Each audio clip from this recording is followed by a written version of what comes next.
Welcome back. A shaky ceasefire in eastern Ukraine is causing uncertainty among European Union leaders.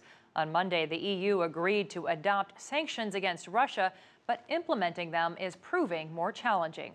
CCTV's Rachelle Akuffo has the story. A new wave of European sanctions against Russia were adopted on Monday, but EU leaders held off implementing the agreement. European leaders differed on how far the sanctions should go if the fragile ceasefire in eastern Ukraine holds.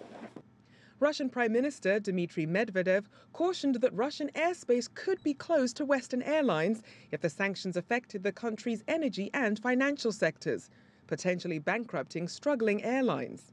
The companies affected by the EU sanctions include Russia's biggest oil producers and pipeline operators.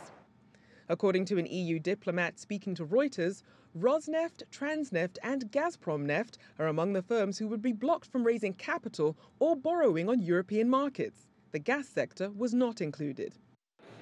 This would add pressure on Russian banks and the country's struggling economy as lenders and investors continue to move assets to more stable regions. The ramping up of sanctions has prompted Russia to build strategic partnerships with countries like China in order to become less dependent on the West. Russian President Vladimir Putin recently announced an energy deal with China worth an estimated $400 billion. Starting in 2018, the new pipeline would allow Moscow to supply China with natural gas over 30 years. As EU sanctions mount, so do Russian hopes of cushioning further blows to its $2 trillion economy. Rachelle Akuffo, CCTV.